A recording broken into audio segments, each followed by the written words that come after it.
Hello everyone, welcome back to my channel.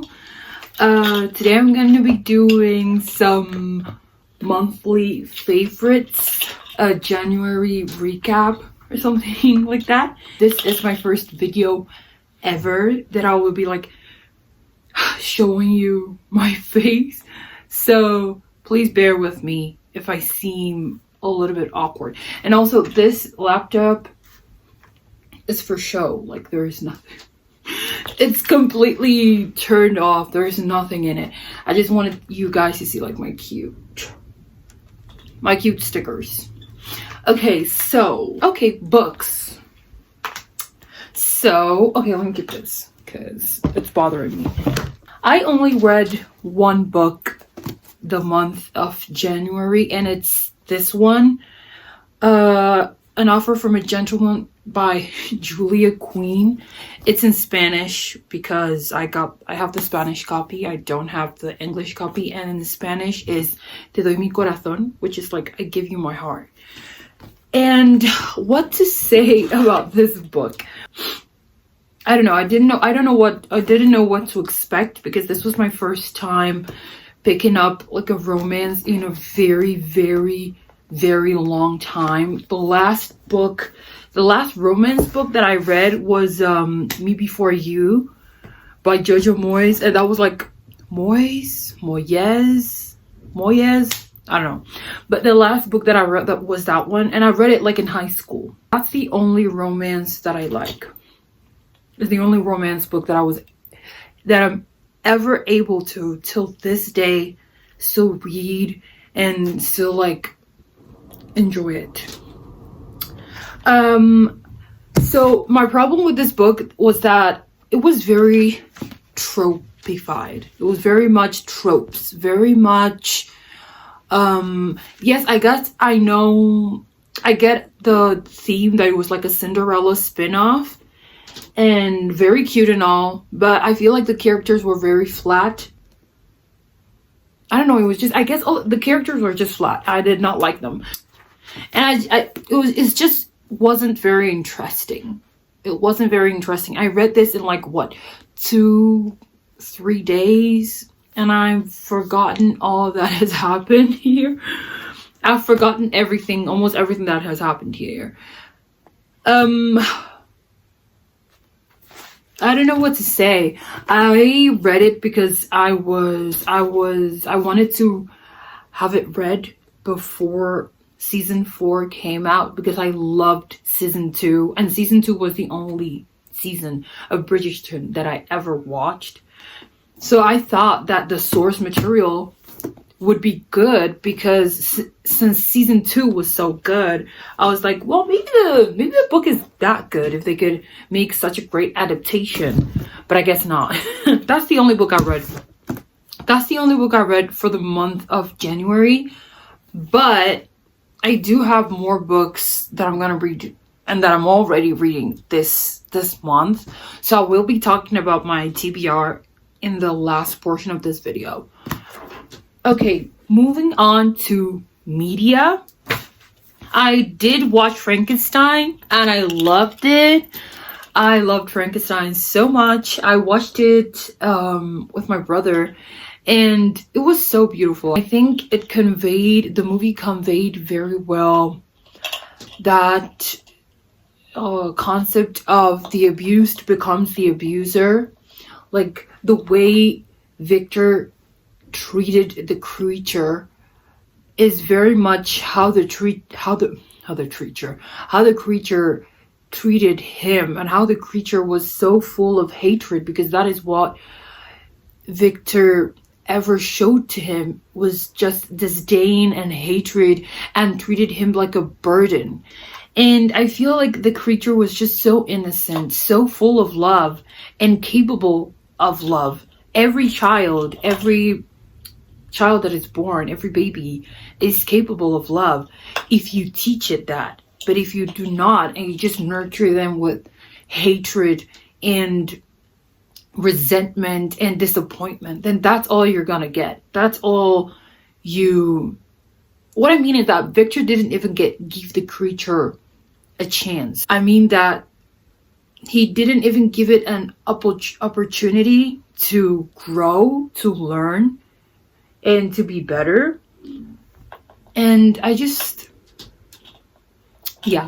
really loved it. And I think I'm going to reread the book. I read Frankenstein in high school, and I quite liked it. I was very surprised by how much I liked it. But I have not read it since, and I do want to read it again now that I'm more mature, and see how my perspective and ideas change. I did not listen to that much music. I did not. January was very slow, very getting back into the groove. So I was more looking for like silence and quiet and just resting. And I felt like music, even the relaxing kind, even just like waves or synth music, still is noise to me. And I just wanted quiet. I just wanted to rest. So not that much music. I did not watch any shows either, apart from Bridgerton. Oh my god, Bridgerton. Apart from Bridgerton, I did not watch anything more. And but I did watch a lot of YouTube. YouTube is my main source of entertainment. I watch YouTube a lot, and I love YouTube. So I did watch a lot of YouTubers. I think I watched Alex Raz. I love Alex Raz so much. Stuggy Rice 3. I love her so much. I love her videos. I put them as background for when I'm journaling, or when I'm drawing, or when I'm doing something that does not require like a lot of concentration. I do like to put her as in the background. And yeah, I love her monthly favorites too. And Noah Maria, I also like her monthly favorites, her trip vlogs. I watch that too. And recently I have been getting back into like art YouTubers and art vlogs. So there's a YouTuber called Lavera Grace. She's an Australian YouTuber, and she makes like very whimsical, very like fairy, witch, cozy kind of art. And I really love it, because like I think that's the kind of art that I want to make. It's the kind of art that it's the kind of vibe that I want my art to give. So yeah, Lavera Grace, Noah Maria, Alex Raz, and also, oh my god,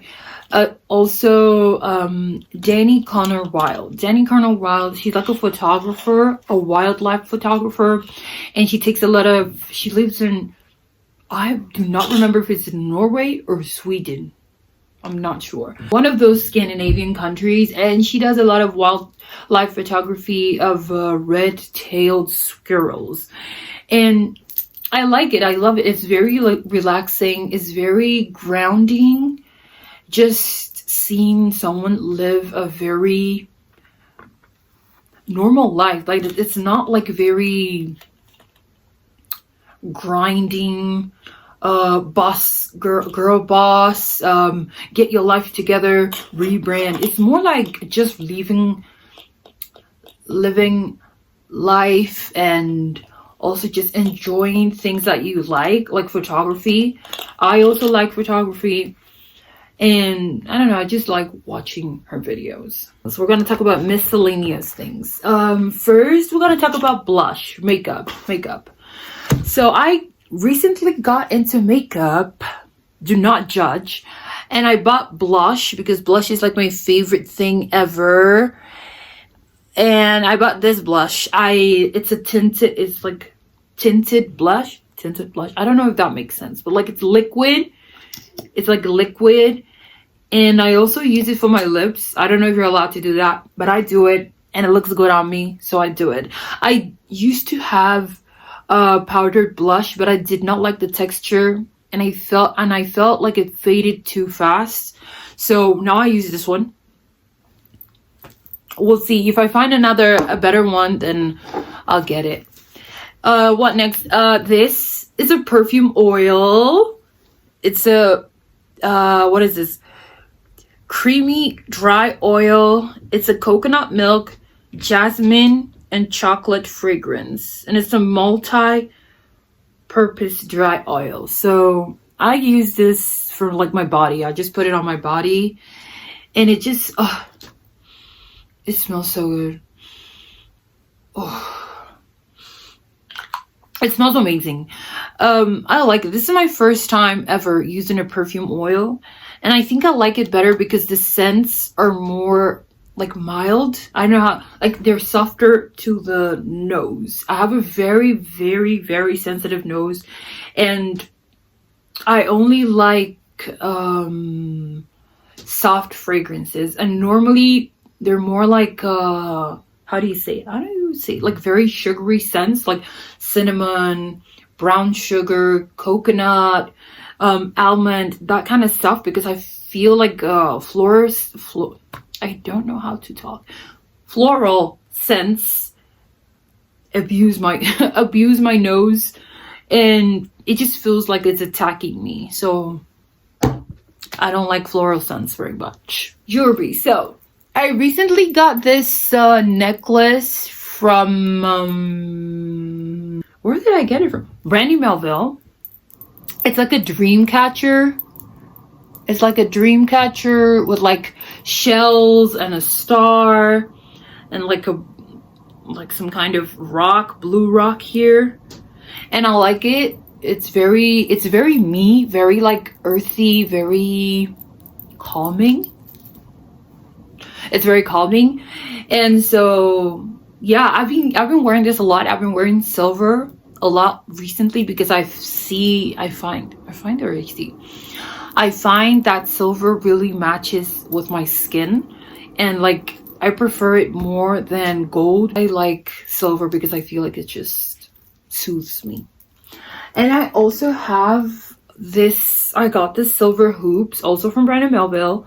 They're like stainless steel, and wait, let me put them on.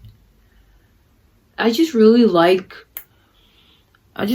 them. They're so nice. I do not wear them every day because sometimes they do fall off.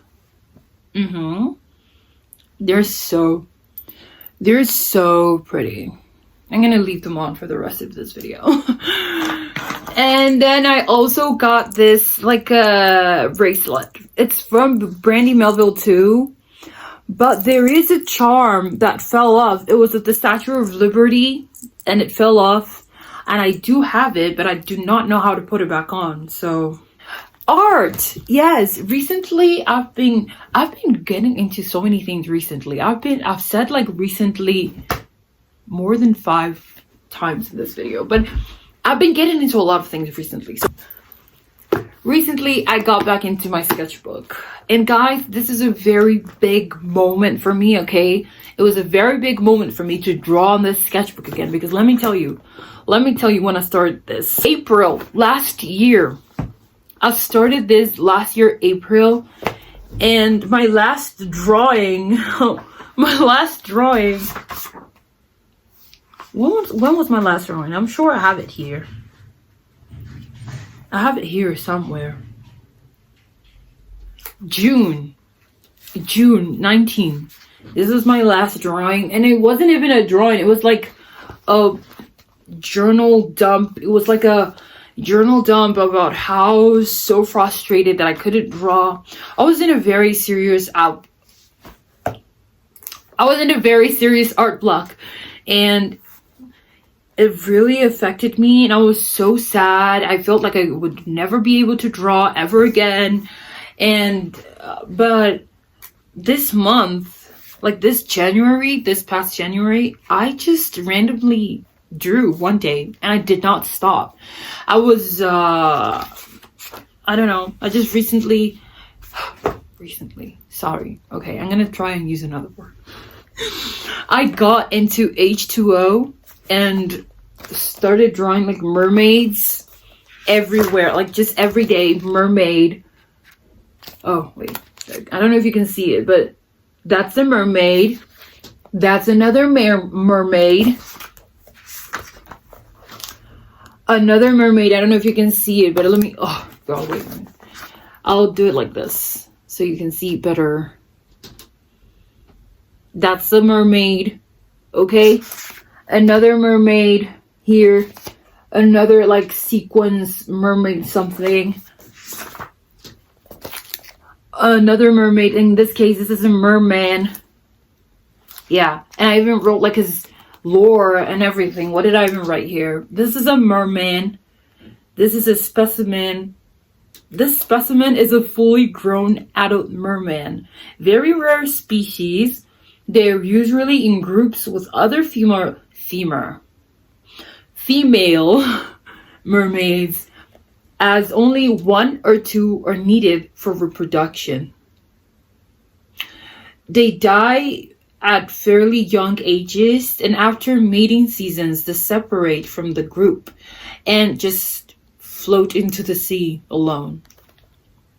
Quite tragic, but I don't know. I don't know. And this is just something else. This is from my House of the Dragon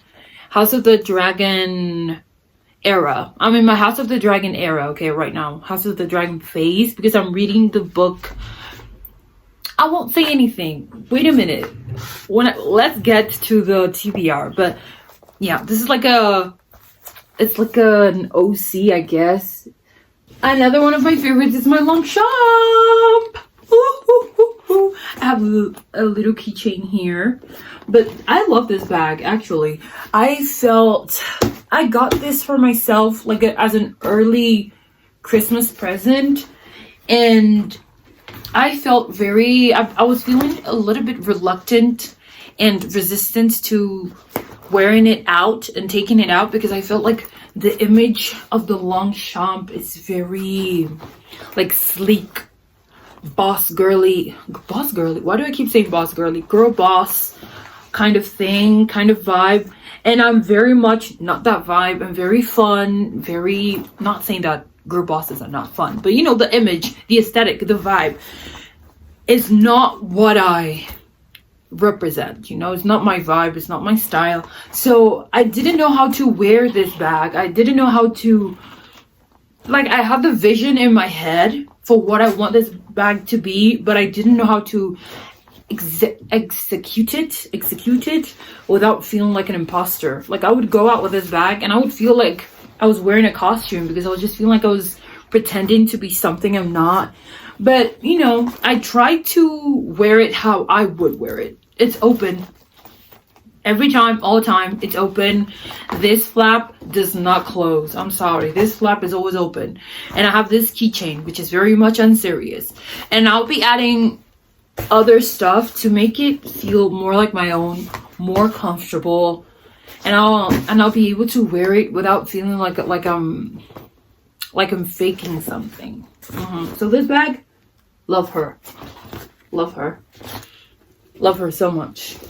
Okay, so I have a few books here that I have already started reading. The first one is Fire and Blood. Okay, this is Fire and Blood by George R.R. Martin, and this is like the Targaryen dynasty from the first rule of, like, I think it's Viserys or who? Aegon. Yes, Aegon the Conqueror. From Aegon the Conqueror to like up to the date of House of the Dragon, which is like Rhaenyra, Alicent, Aemon, and all that, all those people. And I'm on page 243, and as you can see, I have done nothing on this book. It's very long, and it's gonna take me quite a while to finish it, but I'm loving it. It's a very like a history book kind of style of narration, And I like it because it's very matter of fact. It's very cookie cutter. I don't know if that's how you say it, but like, yeah, it's very much direct. It's just facts. It's a facts book. It's full of facts and stuff. And it also has like little illustrations, which are very cool, very nice. This is one of my favorite illustrations. Beautiful. I think this is Princess Reina, and these are other women that, who was this? I think it was Maegor Targaryen that was gonna marry like these 3 women. I'm not gonna say anything else before I spoil stuff. But yeah, this is a read for February. Let's see if I can finish it. Now, another one that I've also started reading is The Other Bennett Sister. I bought this book after seeing like a trailer, a 2-minute clip trailer of the series. They're gonna start a series about this book, and I don't know, I was just so captivated when I saw the trailer. I was just like, I have to have this book. I need to read this book. And so far I was right. I love it. I love this book so much. It's about the other Bennett sister. It's about Mary. I've never read Pride and Prejudice. I've never read any Jane Austen book. I've tried to read Persuasion, but I did not like it because I was just not into it. But yeah, maybe I will read Pride and Prejudice after this one. But this book is about Mary. It's about like the other sister, who's like the ugly one, the gothic one, the one who doesn't talk, who is like a bit of an outcast, you know. And it's about how she finds her way in the world, how she moves through those prejudices as an ugly woman in society who has no money or no prospects and, you know, marital prospects to say. And I'm loving it because I think I resonate a lot with Mary. I resonate a lot with her life and her story and just everything about her in general. Like, I just feel like it's very much, I feel like she's me. Like, this book is about me and my life, and I'm loving it. I love it so much. As you can see, I'm very much, this is all I have left. This is all I've read, and this is all I have left. And I have dog-eared so many pages. I've dog-eared so many pages, and I still have to tab them. This is just like small things, but I have to tab it all. And yeah, I'm very excited for this. Then excuse the lighting because it gets dark really fast right now. It's raining. It's actually raining. Wow. It gets dark really fast, so now the light is fluctuating. Sometimes it's dark, sometimes it's light. Another book that I'm gonna read is Virginia Woolf, A Room of One's Own. Yeah, this is my first I can't talk. This is my first Virginia Woolf book, and I read the first and last sentences. That is what I do when I want to buy a book and I'm not sure. I always read the first sentence and the last sentence of the book, and that's it. To me, that's discernment. That's how I discern which book I want to buy and if I'm gonna like it. And usually, most of the times, I'm right.